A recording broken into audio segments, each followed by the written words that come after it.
Welcome to Money on Tap, your personal finance headquarters, where we bring out the professionals' experience and some fun in what we call three-dimensional investing, utilizing insurance, brokerage, and fee-based planning. And we believe wise investing starts with a plan, and your investments may have merit, relevance to a time and place, but this all depends on you, your objectives, and your goals. My name is Seth Krussman, and I'm here with Ben Brayshaw and John Ryder. We're all planners and partners with Brayshaw Financial Group. Good morning, guys. Good morning, Seth. Good morning, everybody. We are glad to have you listening to Money on Tap. And if you are looking to sit down with an advisor and start making some of the right steps towards your financial goals, we welcome the opportunity to do that with you. And you can reach us at 855-226-8551 or email us at info@yourmoneyontap.com. You can also find us at Facebook at Money on Tap 3D Investing. The title of our show today is What to Look For in an Advisor. Now, of course, we could end the show right there. Just drop the mic and walk out and say, just call us at Brayshaw Financial Group. But, you know, we thought it might be good to share. Can we do that, Seth? Can we do that? Can we just have people call us now? That's it. That's it. The rest is just well, hopefully not crickets, folks. We'd never expect that from you. But of course, we'd love to have you working with us, and we hope that we would be your first phone call. But if you decide to go another direction, we're going to cover some things on our show today that you may want to consider when working with a professional. And full disclosure, we're not going to pretend that we have it all down and that we don't have any areas that we can all improve on. But I think today's show will be helpful. And perhaps you're working with an advisor and the advisor doesn't have a lot of the character qualities that are important to you. So maybe it's time to take another look and scope out your options. And, on top of that, I think this is going to be just more of a fun, light show. We're not going to ask you to follow us with your calculator, start working through schedules of amortization or any of that stuff. So definitely don't turn us down quite yet. We're going to have some fun today, and I'm looking forward to this, you guys. Yeah, Seth. This is an interesting show because you're right. We don't have it all down, and but there are the key elements that in every person that you want to work with and things that you need to make sure you've kind of crossed your T's and dotted your I's before you even consider doing business with somebody. So I think this is going to be a really valuable show for a lot of people. I mean, we over the number of years that I've been supervising and auditing and you've seen a lot of financial advisors over the years, Ben. I know that. Yeah, you've done a lot of training. I've had a lot of different oversight pieces and plays and roles that have given me some exposure to hundreds upon hundreds, maybe thousands of advisors. On a very real level, both good, bad, and indifferent, and problem situations and good situations from the compliance standpoint. So there's a lot about this show that's really interesting, some of which I would love to share, can't. Yeah. And then there's, stuff out there that, there's a lot of good advisors, and our industry has been tainted pretty heavily with a lot of the bad events that have occurred that Certainly. have, really overshadowed the significant portion of the industry that's strong, reputable, and very capable. Absolutely. Ben, when it comes to financial advisors, it's interesting because there's a lot of good financial advisors out there that have their clients' best interests out there. But I was just recently car shopping. And, there's a lot of good car dealers out there, too. But I ran across a lot of them that were not so good. There's a lot of fine print. No one would give me the full details on whether it was financing or just whatever. There's always a fine print that they didn't want to say to you. If you didn't use their finance company, they're going to charge you more. Or all different aspects of buying a car. I actually did end up with a car dealer in Connecticut that actually worked out quite well. And he was actually very upfront and all. But to get to him, I had to go through a bunch of different people. And it was not a great experience. I know many people have experienced that when it comes to financial advisors. So we're going to have some fun today. We're going to be talking about a lot of things. We're going to be talking about some people we've worked with in the past. We're going to people that you should stay away from. We're also going to not shy away from telling you why there's certain people that you wouldn't want to work with. We're going to talk to you today about red flags that should make you think twice before doing business with people. But we're also going to talk about some qualities that you should be looking for when it comes to your advisor and your money. But before we do that, it's time once again for our new segment, Money in the News.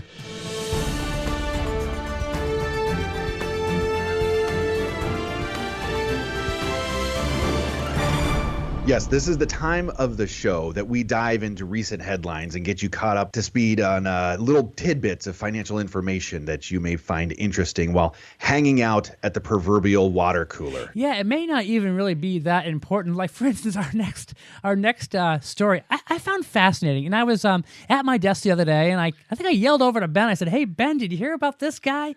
And Ben hadn't. But so listen to this. There's a California man that was living on disability checks. He had his fortune change after a blanket his grandmother used to cover the ground when her cat had kittens sold for more than $1 million at auction. So there's this guy. His name is Lauren Kreitzer. He had been living in a friend's shack in California, Leona Valley, California, after struggling for years. He had a major car accident back in 2007, and he actually lost his left foot. It had been amputated, and it put an end to his career as a carpenter. So since the accident in 2007, he'd been relying on a $200 disability check. And he had become so short on money. He had kids that lived with him. He had become so short on money that he sent his parents, he sent his kids away to live with his parents over in Arizona. And he said this in the article. He says, "I mean, what do you do? I had to take care of kids. I had no money, nothing saved up and nothing like that," he told the news station. So things began to change in 2011 when he turned on the Antiques Roadshow, and on one particular episode, he watched an elderly man that was selling a first phase Navajo blanket for $500,000. So as he looked at the blanket, he said to himself, "Hey, that kind of reminds me." And he put his DVD on hold, put it on hold, put the show on hold, and he went into his closet and grabbed his own blanket out. And so he's looking at the blanket and he's holding it up to the screen, and it's like, wow, that kind of looks very similar to the blanket that my grandmother passed on to me. And so he's like, hey, if I could get maybe $4,000 or $5,000, that would be a great plus.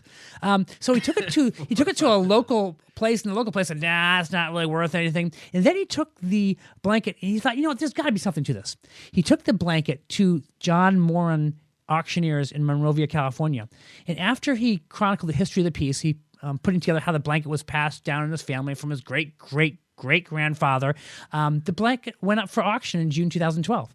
And here's what he said. He says, "They had to bring over water and stuff to me and wipe the sweat off my head," he said. "I started hyperventilating because I couldn't believe it. Everything just went limp and I couldn't catch my breath."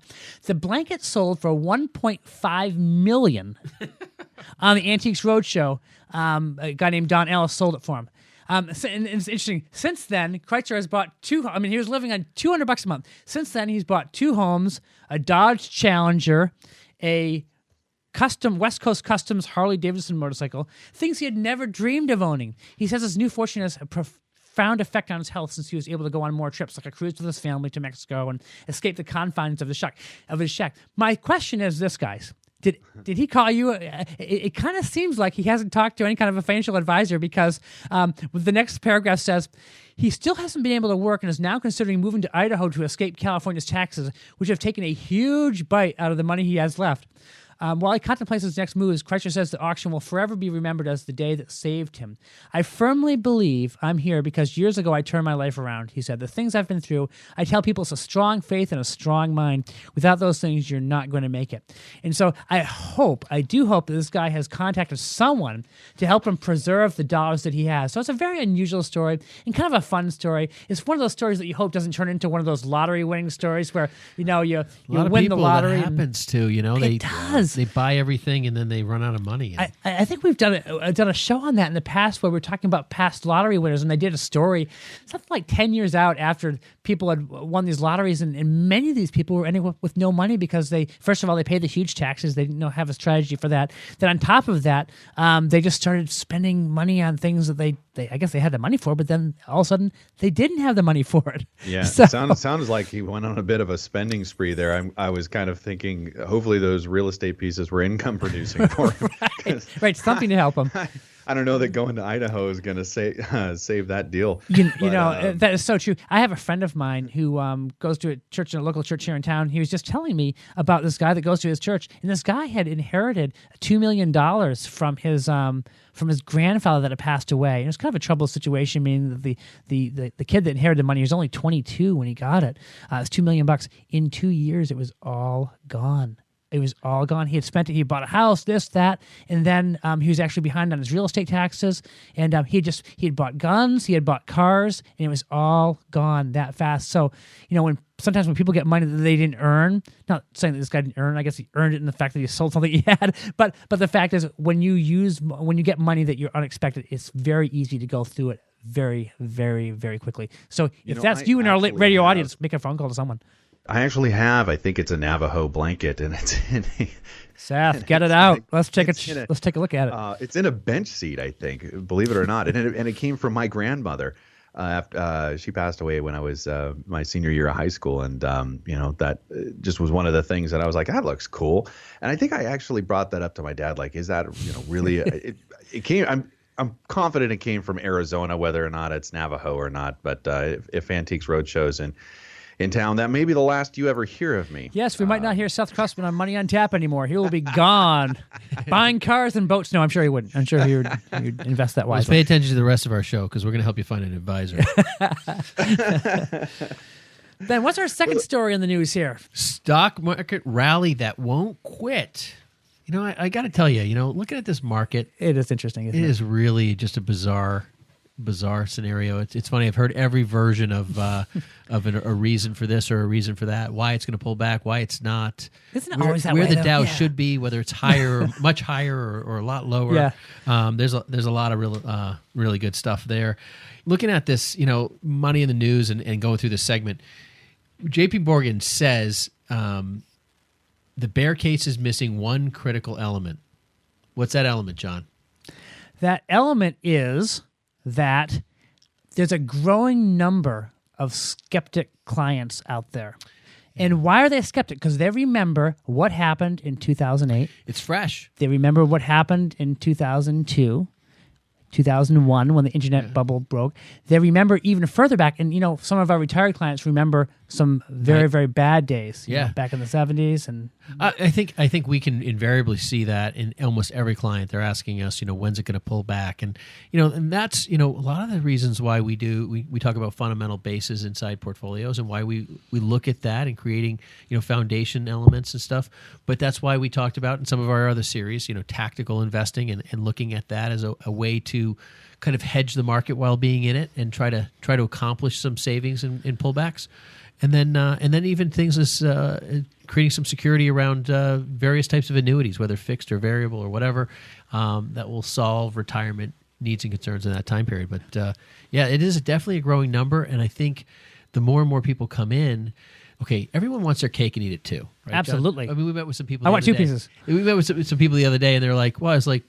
They weren't sure what to do. I said, well, what happens if we just had all your money in cash and it was making a wonderful 5 or 6% in the bank? Would that be good? And they're like, that'd be great. I was like, well, if you could find a CD like that again, that would be great for all of us.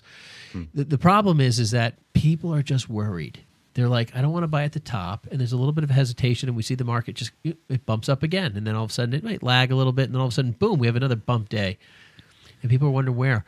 I mean, my personal opinion right now is I think, Trump's coming up on his first full year of being president. Has it only been 1 year? I know. You'd think it'd be He's got a few headlines, hasn't he? Yeah. I almost didn't even know he was president. I didn't even know. I hadn't seen anything in the news forever. But, I really think the pro-business growth mentality and the expectation of that mood, that element, I think that's going to still exist in our market for another year or two. I think we have a good potential of seeing continued rise. Well, I guess you agree with J.P. Morgan then, because in the article that we're looking at here, there's a head of thematic. That's kind of interesting. Stephen Parker is head of thematic equity solutions. Do we have a head of thematic equity solutions at Brayshaw Financial Group? I don't think we do. But anyways, at J.P. Morgan they do. And John, that's your new title. I second that. I don't even know what it means now, but I am now the head of that. That's great. But anyways, this guy Stephen Parker argues that there are hardly any signs of investor euphoria right now, a critical element of a bull market on its last legs. Talk about that for just 1 second. Yeah. Like, what does that even mean? Like, what is he saying right there? Okay, so when we talk about investor euphoria, people are like, "Yes, I got a pile of my money and it's going great," because we've seen good market returns. Right. So when you take this piece to the water cooler, folks, and you're throwing it around. Everybody's talking about, the market, and everybody's getting in, and there's no reservation whatsoever about, these pullbacks or these. That's what this is talking about. That's an investor behavior that happens, and it's measurable in past markets right before there's a pullback or correction in the market. And that's what they're saying here, is that they're not seeing any of those things in the marketplace. Yeah, interestingly enough, he says every client conversation he's had lately has been beginning with a laundry list of things that can go wrong, those kind of black swan events that can happen. We've seen those happen in the past. And he says this, he said, we'd be a lot more nervous if this was taking the form of expanded market multiples showing some signs of froth. But to us, this is a growth story, and we're seeing the best synchronized global growth since the crisis he had. Now, that's his bull market opinion. Now, for every guy that says that the market is going strong and we expect it to keep on going for the next 2 to 3 to 4 years. There's two that say it's going down. Exactly. Yeah. So he's been firmly in the bull camp for a long time. There's no doubt. And I, when I look at this, and I mean, look at this article, I think ultimately it has to do with the expectations of what the market's going to perform or do. That's where you're going to drive the space. And I think with the expectation that we have a market growth scenario inside our business community, and that Trump is pro-business, pro-growth, people hope and expect those things to somehow come about inside some of the policies, and that this will help. Less regulation as well, too. And so, that's causing a lot of this vibe. I think we're going to get this growth. I think we're going to still see some reasonable growth. It may not be super strong. It could be strong. I have no idea. I can't predict this. But I do think we're going to see growth over the next year to 2 years. I think when re-election starts coming into conversation and we start seeing people coming into play, I think that's when people are going to become more cautious. Sure. And Ben, I share your opinion as far as having an optimistic viewpoint as far as the market going forward. But just because we have that optimistic viewpoint doesn't mean that when we're sitting down with clients, we're going to do a very good job of diversifying those client portfolios. We're going to look at obviously different types of market investments, but we're also going to look at investments that don't necessarily correlate with the market. And we've done a lot of that types of investing as well. So it's going to be very, very important for us going forward, bull or bear market, to have a well-diversified portfolio when we're working with our clients. Well said, John. That's going to do it for us at Money in the News. You're listening to Money on Tap. You can reach us at 855-226-8551 or email us at info@yourmoneyontap.com. We're going to take a quick break, folks. We'll be right back.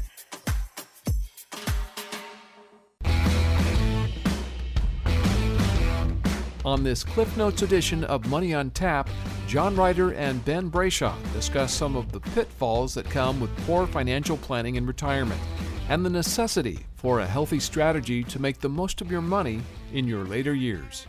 I have $500,000 for my retirement, but I really want to drive a Maserati. In which I need to pay cash for most of the time.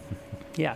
So I guess I haven't looked at the list price of a Maserati lately, but a couple $100,000. Yeah. So probably not wise, but so that might be an exaggeration of someone spending money. But you know what? Oftentimes we see people will look at maybe buying a second home a few years before they retire. They're not downsizing their current home, but they're buying a second home without really thinking about, hey, I need to think about income streams. I need to think about how much money I'm going to need on a monthly basis once I retire. I mean, I have seen so many different people blow it early. They have these things that they feel like they need to do, and, they're going to just lump sum cash out. I mean, I've seen where people get very afraid about retirement and all the expenses. I worked with one person one time in which they wanted to put 3 years worth of expenses in cash. I mean, we might have even been 4. And I remember sitting next to one of the other planners there, and it was like, and the expenses were 4 years worth of taxes. I was like, well, if you can't create enough income to cover your current expenses that you're so afraid you got to put 4 years away, you're really not planning for retirement. You're planning for a period of time. It's like a vacation, your 4-year vacation. Sure. I think a lot of retirees fall into the trap of overdoing it right after they stop working. So they have all this free time on their hands, and okay, now it's time to put on the new deck. Now it's time to get all new appliances. Now it's time to do all this stuff. So they have more free time, but maybe less discretionary income than they've ever had before. The round the world trip? Yeah, exactly. So it can also have some pretty major repercussions on a retirement plan. So one of the biggest risks that you face after you retire is called the sequence of returns risk. So it basically says that if you have a big hit to your finances, you'll have a greater impact earlier in your retirement plan. So if you lose a lot of money early on, in your retirement plan, that can really wreak havoc for funding your retirement later on. Well, I think the big issue there is the ability to reclaim those assets. In other words, going back to work. If you spend the first 5 years spending down your assets, and let's say you retire at 65, 70, it's harder to go back to work. It's harder to find a job. And then we always talk about if you have the first 5 years of retirement being down years in the market, that's a whole nother issue. So you got this compounded loss. So you're drawing more money out. The market might be going down. And then how do you rebuild that asset? And again, people are living longer. You don't know how long you're going to need that money for. Find out more about three-dimensional investing, utilizing insurance, brokerage, and fee-based planning with Ben Brayshaw, Seth Krussman, and John Ryder on their weekly radio program, Money on Tap. Hi, my name is Seth Krussman, partner with Brayshaw Financial Group and one of the co-hosts of Money on Tap. One of the biggest concerns and largest expenses people face today is taxes. Without thoughtful planning, taxes can destroy future retirement dollars, eliminating the possibility of a timely retirement or dreams of what you want retirement to look like. If you're like most people, you're getting closer and closer to retirement, and you may be wondering if you're taking the right steps. Will my income be enough? Will rising taxes force me to give up my dreams? How does inflation factor into all of this? These are real concerns, and you're not alone. Putting a plan around your financial future is what we do. If you have questions when it comes to your financial security, and if you're looking for a personalized solution, contact us at Brayshaw Financial Group, 855-226-8551. It's time for you to start getting answers to your questions. Headquartered in Bedford, New Hampshire, Brayshaw Financial has offices across the country. We'd love the opportunity to show you how we can help. There's absolutely no cost or obligation to meet with us. Call us at 855-226-8551. 855-226-8551. Now back to Money on Tap with Ben Brayshaw, John Ryder, and Seth Krussman. You're listening to Money on Tap, your personal finance headquarters, where we bring out professionals' experience and some fun in what we call three-dimensional investing. You can reach us at 855-226-8551 or email us at info@yourmoneyontap.com. We're also at www.yourmoneyontap.com. You can go back to our website and peruse to your liking some of the past shows that we've rolled out, some of the concepts that we've rolled out. It's been a lot of fun for us to, just to have this experience with you, our listeners, to be able to share some of the things that we work on and that we're pulling either out of the markets or we're pulling out of situations and planning to ultimately try to help you in your financial goals.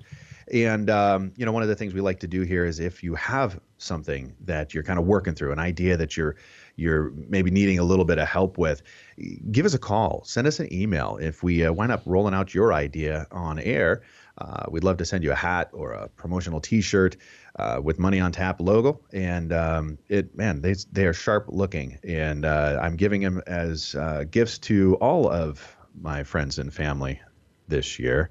Don't know what you guys are doing. Looking forward to seeing that coming in the mail from Seth. Looking forward to that. You know what? I tried to throw it out there for Cyber Monday, and 3 hats for the price of one for Cyber Monday. But that's done now. You can't get it now. It's done. We're talking about what to look for in an advisor, and I look across the table at John, and I'm like, "That's it." Thank you. And then I look at Ben, and I'm like, "No, that's it. That's what I'm looking for in an advisor." You know what, folks? We don't have it all put together here. We're not going to try to, point the finger at each other and pat each other on the back for, all the qualities that we like in each other. But there are things to look for in an advisor. We'd love it if we're your first call, but if you're going another direction, these are going to be six key points basically that you might want to take a look at when you're considering your next move with a financial advisor. Absolutely. And I think one of the things that is most important when it comes to a financial advisor is really character. And I think character, when it comes to, it doesn't matter if you're buying a car, you're buying securities, or you're buying a home, you want to have someone that's honest with you. And so we're going to spend some time talking about some of those different character traits or things that you would like in an advisor. You have the personal and you have the professional. And how do you find that balance in the right person? And there is. Yeah. Well said. It says in Webster's Online Dictionary, integrity is the quality of being honest and fair. So in short, when you're dealing with an advisor, the advisor should never lie, either by omission, because many times people will say some things, but they leave out certain details. And I think we've all seen that in the past. So there's a fiduciary standard that we as advisors have, and we need to place the client's needs ahead of our own. And if you have someone where you find out that maybe that's not the case, you sense there's maybe an ulterior motive to their advice, then you really should start questioning, why you're being advised to go in that direction. When it comes to financial products, boy, guys, there's so many different things that we have to cover. One thing I always blame Ben for is the fact that sometimes our meetings go on for a long time, and they do. But there's a reason for that. And the reason for that is the fact that when we're talking about the details of financial products, people need to have full and fair disclosure. They need to know if there's a charge that they're paying up front, if there's a management fee along the way, if there's a charge if they sell. They need to know all of that type of thing. And sometimes when you give people all the information, maybe it takes a couple of meetings, maybe it takes longer meetings than necessary, sometimes longer than we'd like to have to go. But the fact is, people need to know very clearly what they're getting and what their expenses will be and all the ramifications of that. So I know we all, guys, have had people come in where they bought an investment product from someone else and they say, well, I want to cash that out. And all of a sudden they find out, what, I'm going to get hit with a huge surrender charge if I pull the money out? We've seen that before. When you talk about the traits of an advisor, right, we basically broke it down to six traits. That's what we've got. There's, you can Google some of this stuff, and you can have it could be 7. 12. It could be whatever. Right. And I think what we really want to do is kind of give you, with the conversation we want. I think having here, if we could framework a picture of what the advisor looks like by developing some stories for people to kind of have in conversation, because at the end of the day, whether when we're done talking, that person has certain needs, whoever we're talking to, right? Whoever the potential person who needs financial planning, sitting down, every advisor is, one advisor is not going to fit all cups of tea here. There's a need for all sorts of different types of advisors and so forth. We'll talk about that in number 4 too. We're going to go into that in depth. But when you're actually kind of working through the different pieces, you just kind of have to kind of come up with somebody that all boils down to trust. Mm-hmm. That's really where I look at it. There's all these different key components, but at the end of the day, you can have a lot of the professional components. But, if it's not a good fit, it's not a good fit. I've told that to people constantly. John, you and I had a meeting a while back in which it was a 5 hours. We met with somebody for 5 hours. We met with them a couple of times. We said, listen, they were confused about what they had versus directions of going. And I said, come in. We will literally block off, because this is a big decision. This had to do with the company and all sorts of stuff. And we said, we're going to roll up our sleeves. We're going to bring in some lunch. We're going to sit down and we're going to work it out together and figure it out. And they are tremendously thankful that we went through all of that. It was long. There was no question it was long. We were exhausted at the end of that meeting. They were exhausted. But honestly, it shed light on a lot of things for a very complex situation where a lot of different advisors, a lot of different people had been involved, and all sorts of moving parts. The number one problem when you go and sit down with a new advisor is that they don't know what you're thinking. And when people are sitting with us, Seth, when people sit with us, right? They think we understand exactly what they want. Like, they talk about retirement as if we're sitting on the beach with them in Florida, or whether we're sitting up north in their, in their ski lodge, or we have. I'm happy to do both, by the way. But I have met people who do not have, big aspirations for retirement. Absolutely. Most people, I think, just want to have a good life, and they want to be near family, or they, the aspirations are not this, luxurious resort thing, but some people do have that. And I think what the biggest struggle we have is being able to hear what people want. Mm-hmm. So I always tell people, I say, listen, if we make a presentation and it doesn't sound like it's a good fit for you, then one of two things happened. Either I didn't hear you, or you didn't tell me well enough, what you really want. And that sometimes happens too. Maybe we don't listen enough. I think that's I remember my grandfather always saying, "Hey, there's a reason why God gave you 2 ears and 1 mouth," And many times I didn't quite get that. What did you say? I have. But no, I think it's important for us as advisors to listen and to be able to get a clear idea of what people want. And people don't necessarily want to hear financial advisors spouting off about financial information and markets and this and that. They want to be heard. Right. And I think that's very, very important. And if you do hear somebody well enough, then you can start taking that language, that communication piece, and start, building and designing and developing a financial kind of machine.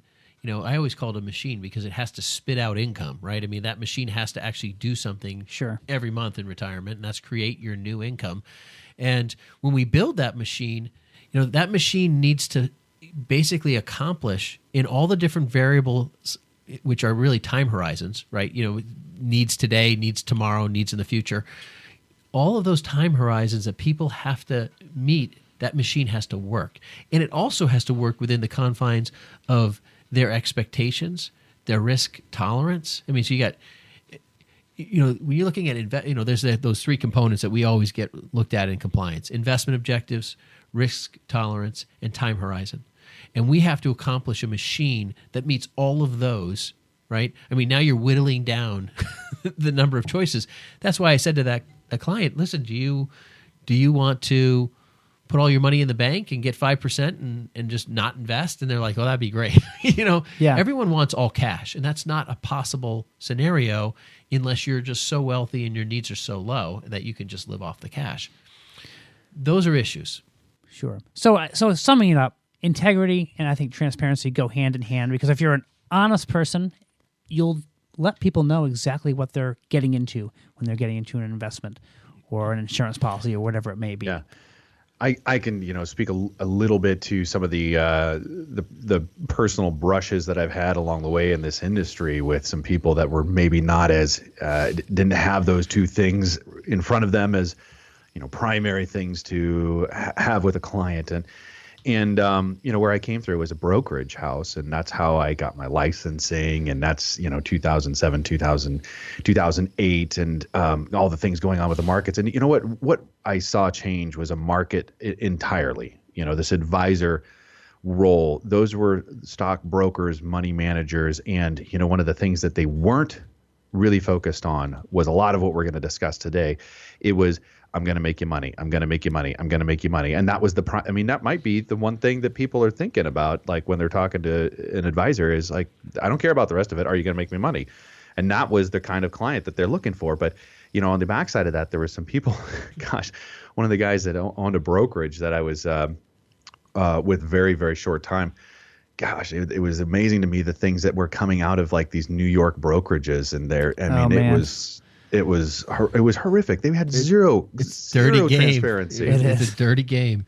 It was all about trade. And every time they place a trade, it's a fee coming out the backside. And it had no, they were completely indifferent to a client's goals. It's all about, the brokerage world is all about activity, right? I mean, it's buy, sell. And as often as making so many trades by a certain time. Right. Yeah. 10 by 10. Yes. We've heard of that. Local advisor here. Yeah. Yeah. There's a lot of advisors in the brokerage world. They got to clear 10 trades by 10 o'clock. That's, then golf the rest of the afternoon, from what I understand, right? Right.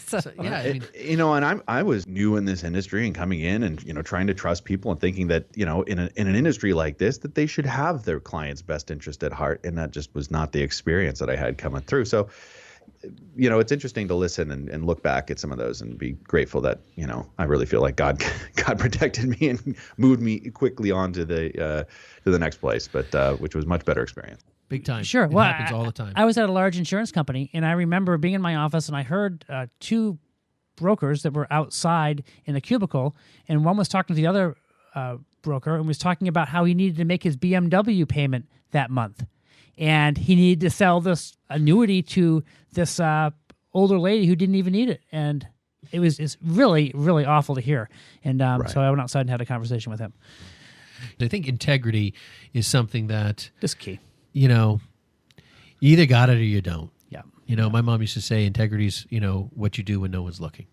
That's the real definition of integrity. I think that's an interesting way to look at it. And I think, John, I mean, we constantly are, competing against ourselves, I think, sometimes in the office. It's like, can we do better? Can we do this?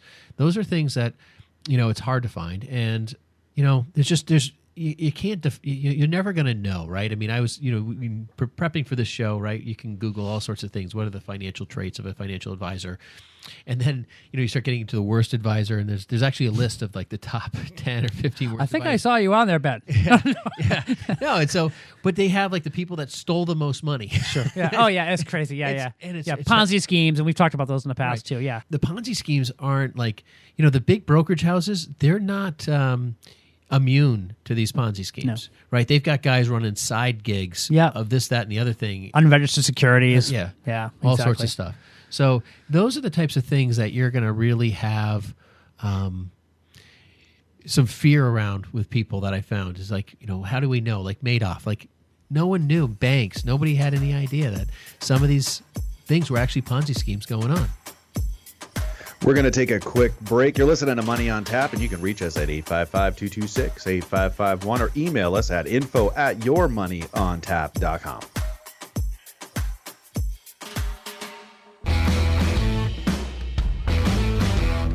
On this Cliff Notes edition of Money on Tap, Seth, Ben, and John look at risk and how it affects not only our investments, but virtually every aspect of our lives, both personal and professional. I think it's important to kind of understand and identify for people, what is that? It looks different for everybody, but generally speaking, and this is from our friends at FINRA, they say that risk is uncertainty with respect to your investments that has the potential to negatively affect your financial welfare. You could buy something near the top and still never see a return on an investment. In a lot of the risks that you're taking with a lot of different investments, you can't even quantify. There's so many subcategories of risk.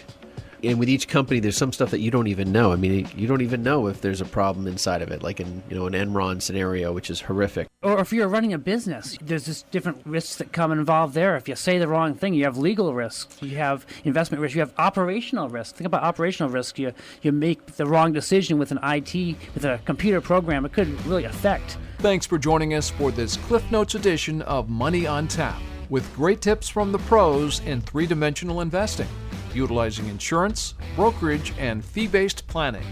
Now here's more Money on Tap with Seth, Ben, and John. Welcome back. You're listening to Money on Tap, your personal finance headquarters, where we bring out the professionals, experience, and some fun in what we call three-dimensional investing. You can reach us at 855-226-8551 or email us at info@yourmoneyontap.com. You can also find us at Facebook at Money on Tap. My name's Seth Krussman, and I'm here with Ben Brayshaw and John Ryder, and we're all planners and partners with Brayshaw Financial Group. And today we have been discussing 6 key traits to finding your advisor, your financial advisor. And of course, basically, John and Ben took a look at me, and they're like, what is it about Seth that, really we want to highlight on this show today that that everybody should know about? And so, folks, if you haven't been introduced to me and all of my character qualities out here, then that's what this show's about. Not really. But we're having some fun talking about some of the things that are important to look at when taking a look and evaluating. Who do you want to work with in this industry?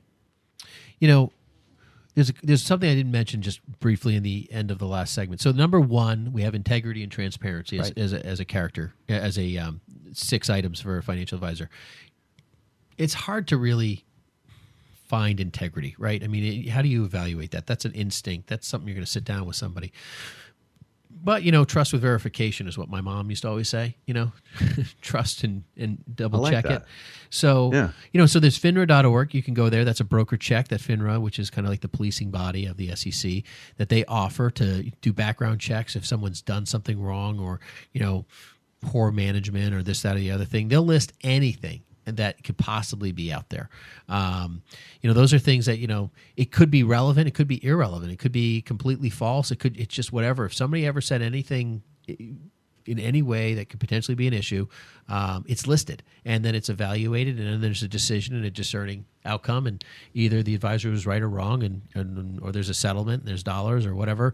And it's there, and you can see it for everybody. So those are places you can go. Right on our website at BrayshawFinancial.com, there's a link right on the top of the website. You can check us all out. FINRA requires that. We've got 12 advisors in 8 states, I think it is, and then we have other firms that we work with as well, which is probably another 8 or 10 firms that are kind of sister firms to us, and so we've got a long, extensive list of people that you can work with. We service, I think.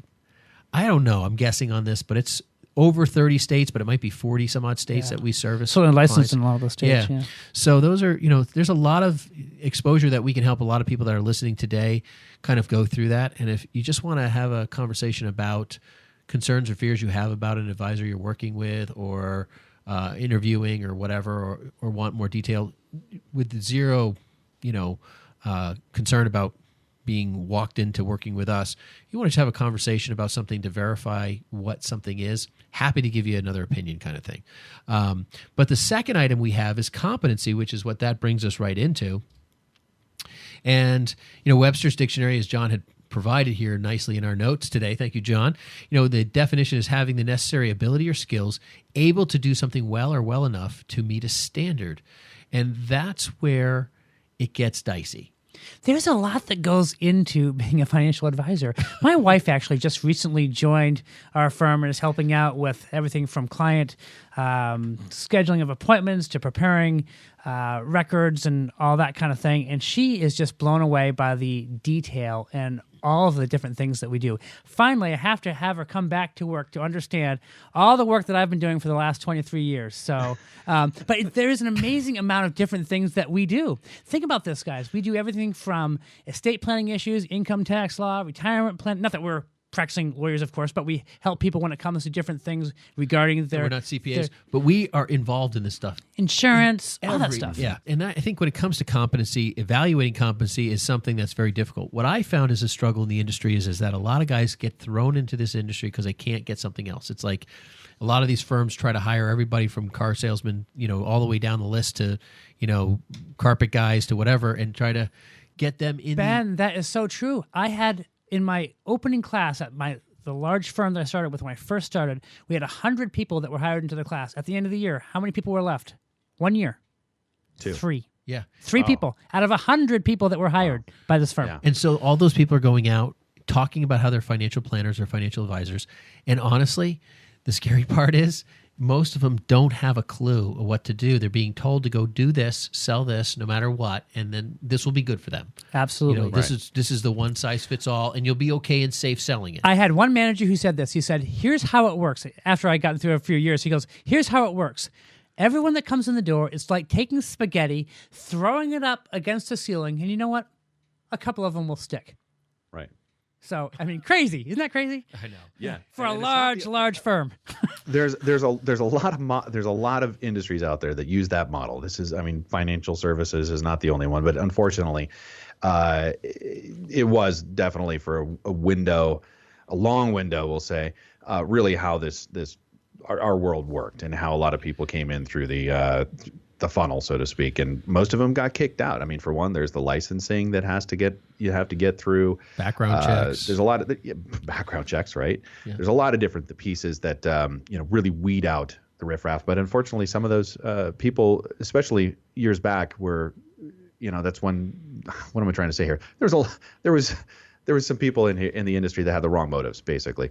But kind of getting back to some of the other traits that we're looking at here is independence. I thought was interesting. As Brayshaw Financial Group, basically we're independent. I think that's one of the things that I struggled with when I was trying to take a look at this industry as a whole and evaluate, hey, where do I want to be and what's my motive? Right? My motive personally would be I want to be in a place where my clients can get, access to everything that helps them. That's it. It's the biased issue. It's like, how do we get the bias out of this industry as much as we possibly can? Because, there's always that, question, like, what's the background of their intent or reasoning? When it comes to, you've got a couple different scenarios, right? We've got the big brokerage houses, the Merrills, the Wells, whatever, you've got all these different brokerage houses out there, and their primary role is to move stock. I mean, that's primarily what they do. And, that's changed with this, Department of Labor scenario. Things have really moved in a lot of changing in what actually happens in the sale of stocks now and retirement accounts and whatnot. But primarily that was the role. And then, so if you wanted a stock guy, you go to a big brokerage house, right? That was the story. And then if you wanted a financial planner, you go to,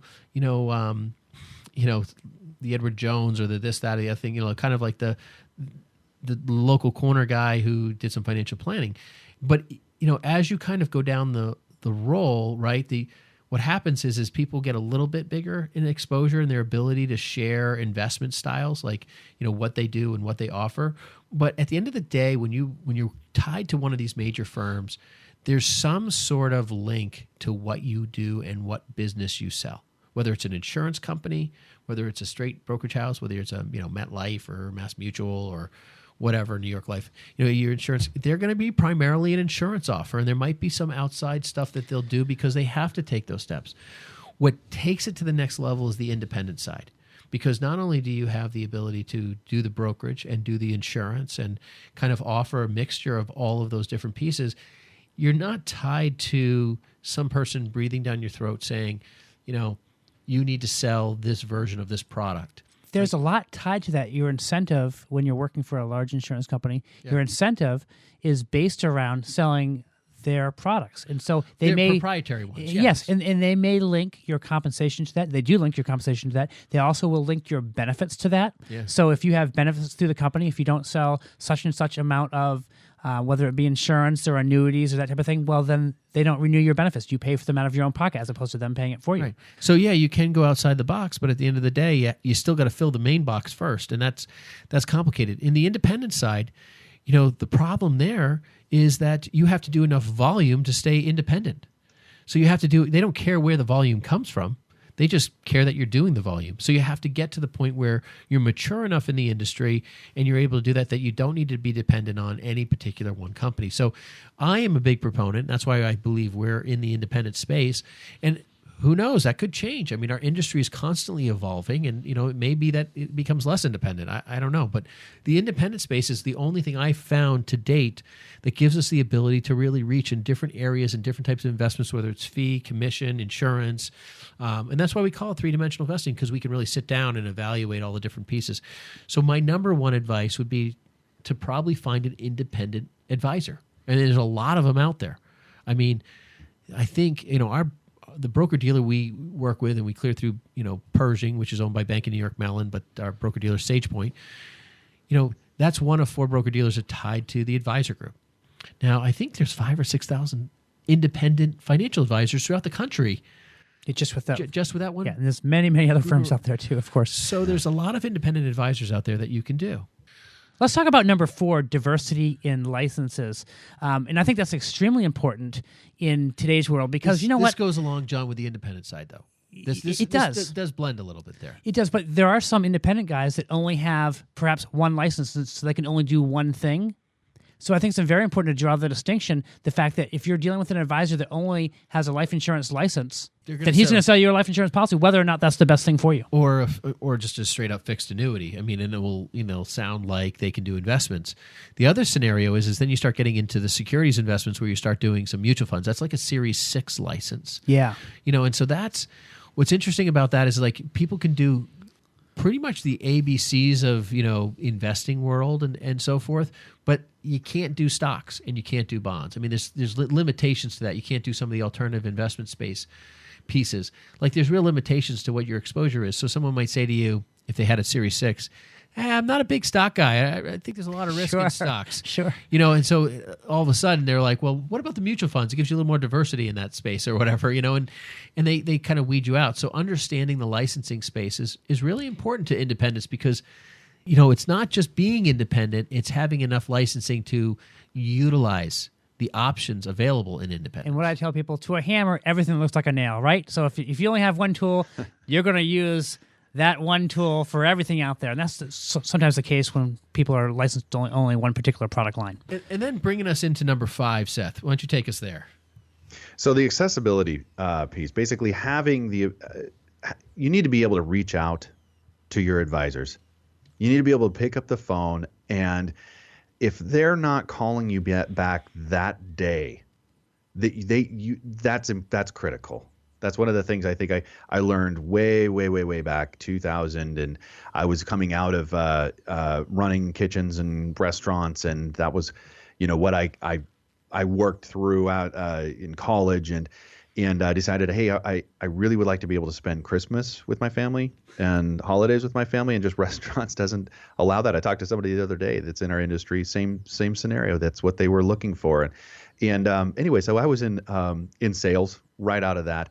And I really appreciated that the company that I was with had on their phones, call back your customer or your client every day. If they call you, you call them back every day, even if you don't have the answer to their question, or the answer that they're looking for. It's important to communicate. It's important to have somebody that will get back in touch and stays in touch with you to at least let you know that they're listening to your concerns and your questions. Yeah, that's a great point. I mean, John, you had mentioned to me one time it was just so hard to call people back at first. I remember feeling that way too. When I first started, I know you meet with Mr. and Mrs. Smith, in your first year or two, and Mr. and Mrs. Smith invest some money with you, and then the next day you get a phone call, and all of a sudden you're like, oh, what? Are they not happy? Or are they not happy with something? And I remember putting out that phone call for a couple of days, and I finally called back. There's no big deal at all, but you know what? I kind of lost some credibility there because I didn't call right back away. I should have called right away. And I tell you, that's something I've had, my dad, he owned a small printing company, and it's grown to be quite substantial now. He's no longer with us, but he was always big in service, and that's what it was really his tag. And I learned a lot of that. But it was hard. It was hard at first. It's like, no, I got to call him, but I hope everything's okay. Did something I don't know? Realizing these fears kind of build up, and eventually, as you mature in the industry, you just realize it's like, people just got questions, and hey, I got this paperwork, and you're like, oh, this is so silly. Why did I just, Right. But now it doesn't even matter. I think that's important. And number 6 is amiable. And, bedside manner, or how do you talk with people? How comfortable you are with the advisor, how you think they are understanding your needs and concerns. That is a fit you must have. Like, they can have all the other pieces, but if you don't have number 6 kind of relationship with that advisor, it's not going to work. Yeah. And I would even just say, acid test there is, do they treat you with respect? Yeah. And do you like working with them? Is it fun? Do you enjoy it? Yeah. That's going to be important, because if they don't have interest in you, then you feel like, they're not going to hear me. They're just, they're going to put me in a box. Yeah. Do you really want to work with this person for the next 10 to 15 to 20 years? Yeah. That's important.